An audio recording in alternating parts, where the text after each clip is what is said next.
The day my grandmother died, I inherited two things: her fortune and her wisdom. Sometimes, she had written in her final letter, "People show their truest selves only when they think you have nothing." I was 23 when I received that letter, along with documents detailing my inheritance: $50 million in diversified investments, real estate holdings across 3 continents, and controlling shares in several major corporations. My grandmother, Eleanor Wright, had built an empire from nothing, but she'd done it quietly. The world knew the businesses, but few knew the woman behind them. My parents never understood her. To them, Eleanor was just the frustratingly frugal mother-in-law who refused to fund their lavish lifestyle. They didn't know she was actually one of the wealthiest women in Chicago. That was exactly how she wanted it.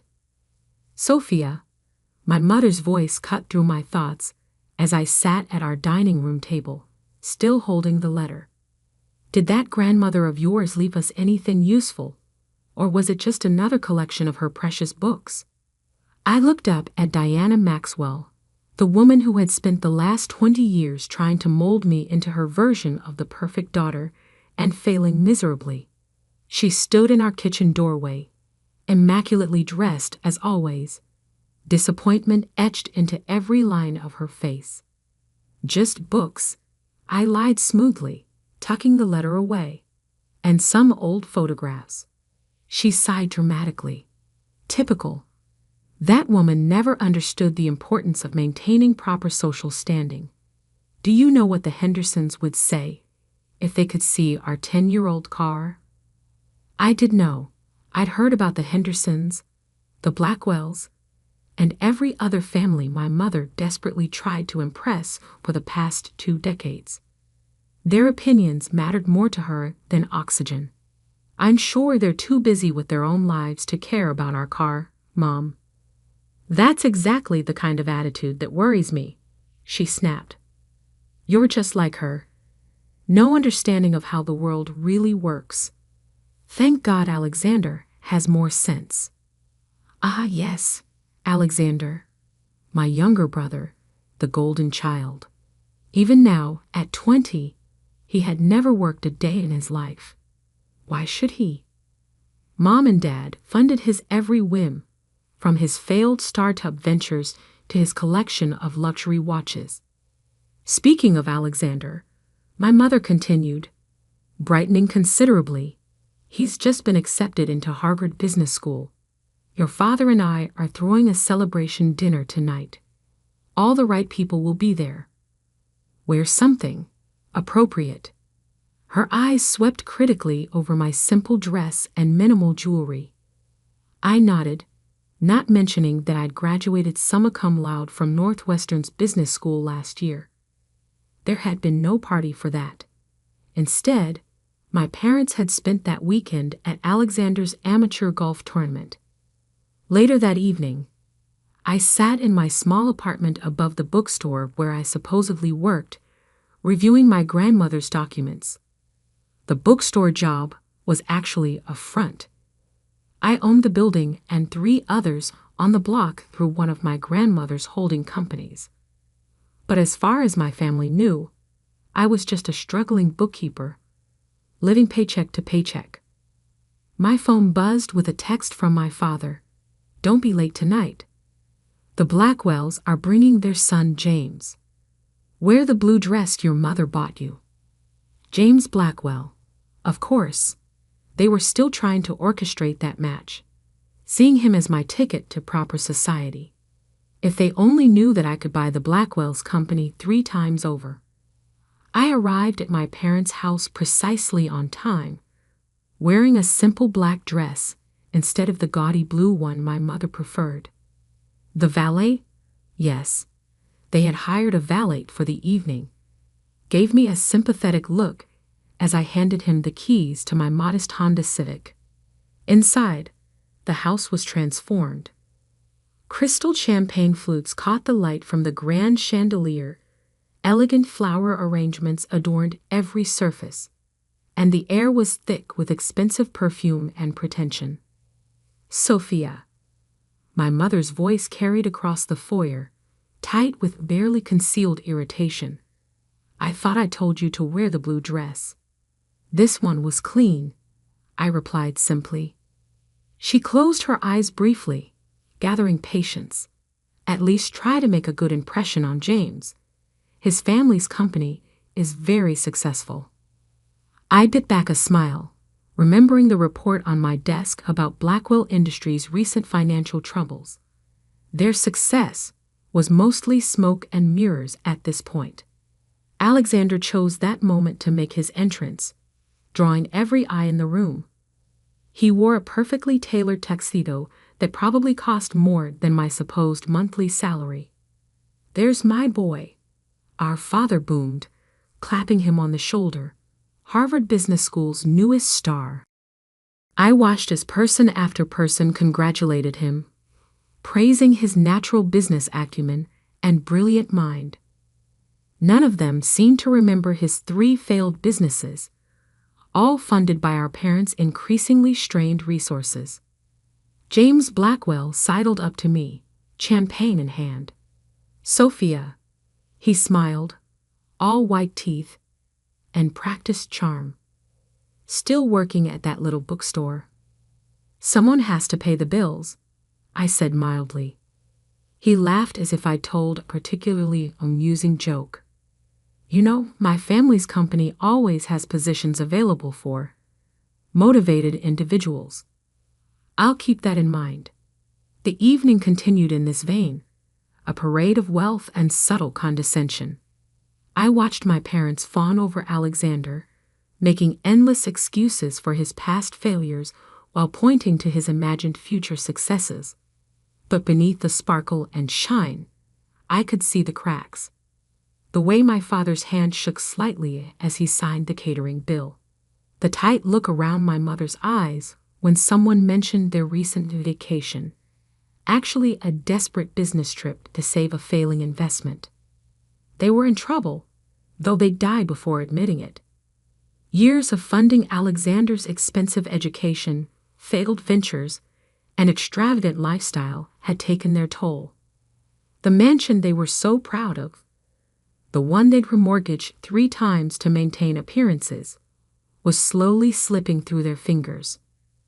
What they didn't know was that I'd been watching, waiting, and quietly buying up their debt through various shell companies. Every desperate loan, every refinanced mortgage, I owned them all. As I drove home that night in my sensible Honda, I thought about my grandmother's words. People do show their truest selves when they think you have nothing. And soon, very soon, my family was going to show exactly who they really were.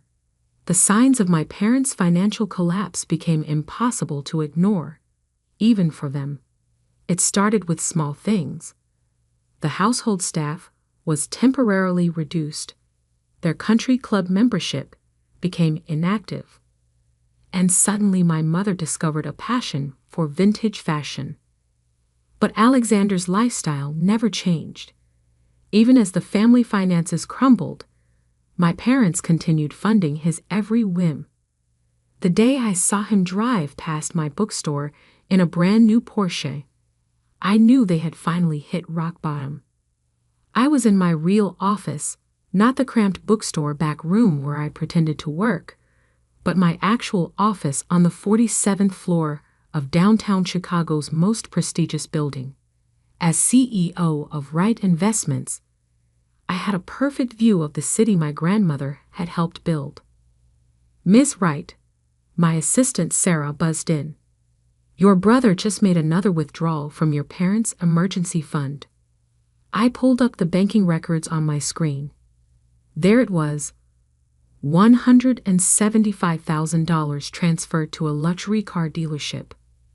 Money they definitely didn't have. "How much do they have left?"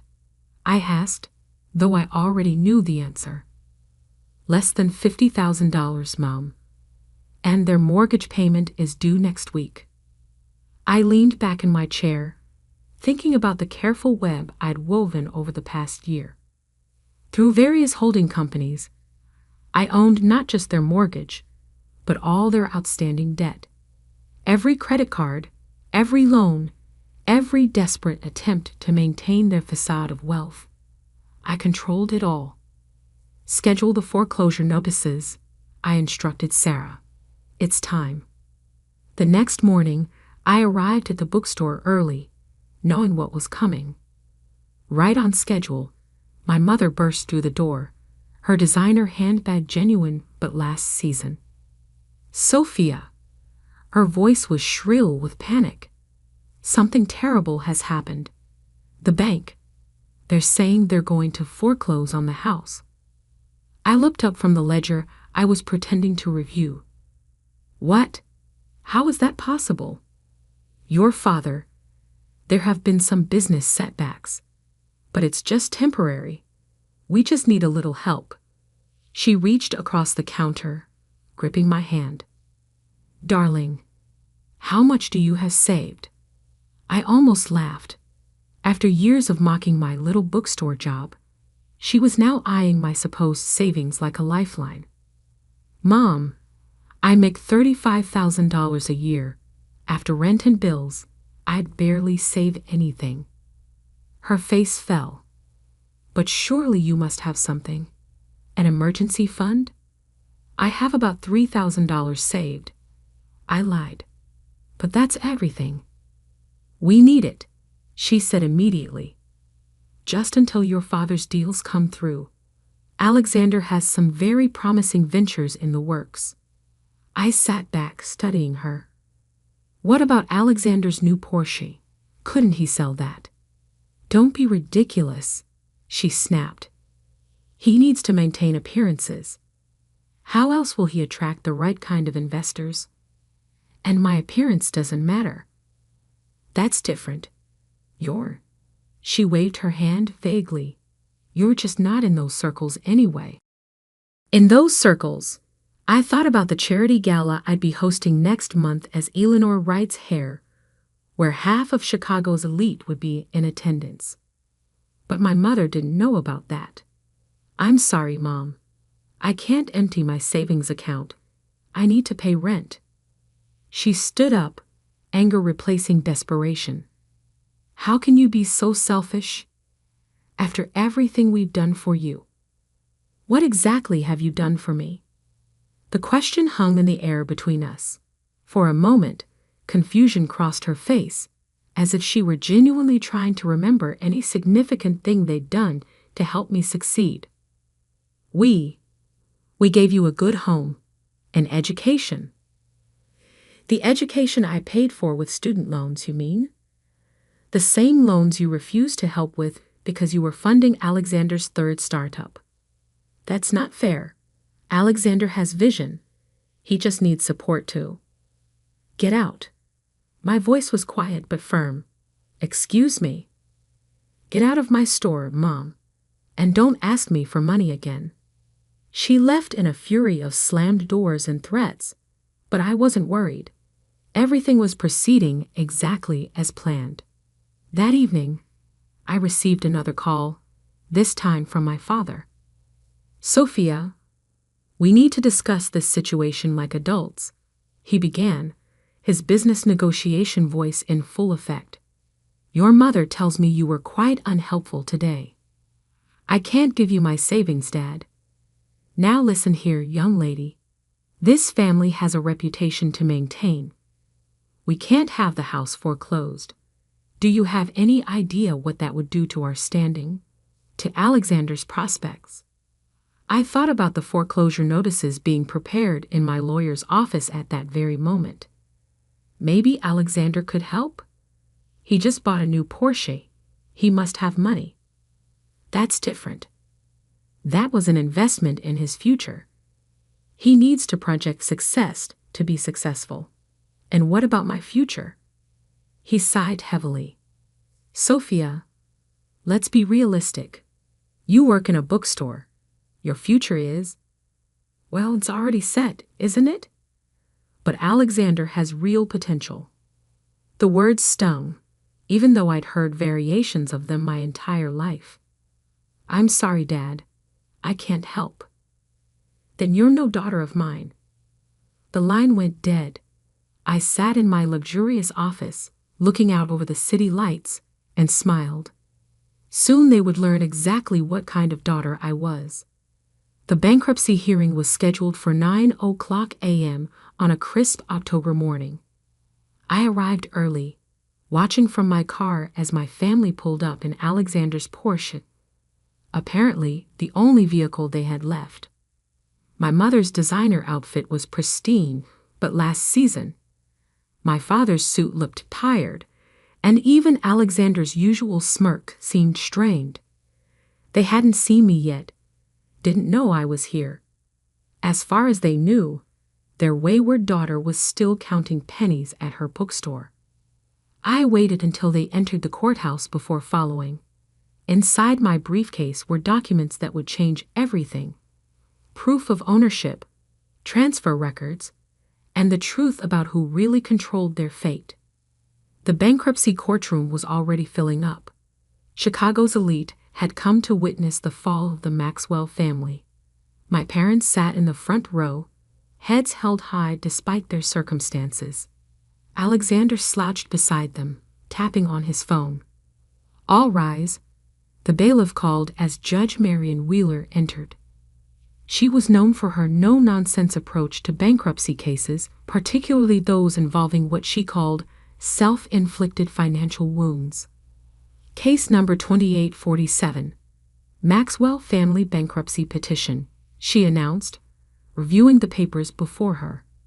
"I see the creditor's representative is present." This was my cue. I stood up from my seat in the back, straightening my channel suit. Not that my family would recognize it as such. They'd never seen me wear anything but off-the-rack clothing. "Yes, Your Honor." Sophia Wright, representing Wright Investments. The reaction was immediate.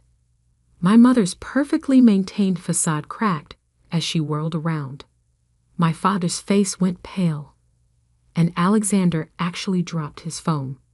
"Sophia?" My mother's voice was barely a whisper. I walked to the front of the courtroom, placing my briefcase on the creditor's table. "Good morning, Mother. Father. Alexander." "What is the meaning of this?" my father demanded, starting to rise before his lawyer pulled him back down. Judge Wheeler banged her gavel. "Mr. Maxwell, you will maintain order in my courtroom. Ms. Wright, please proceed."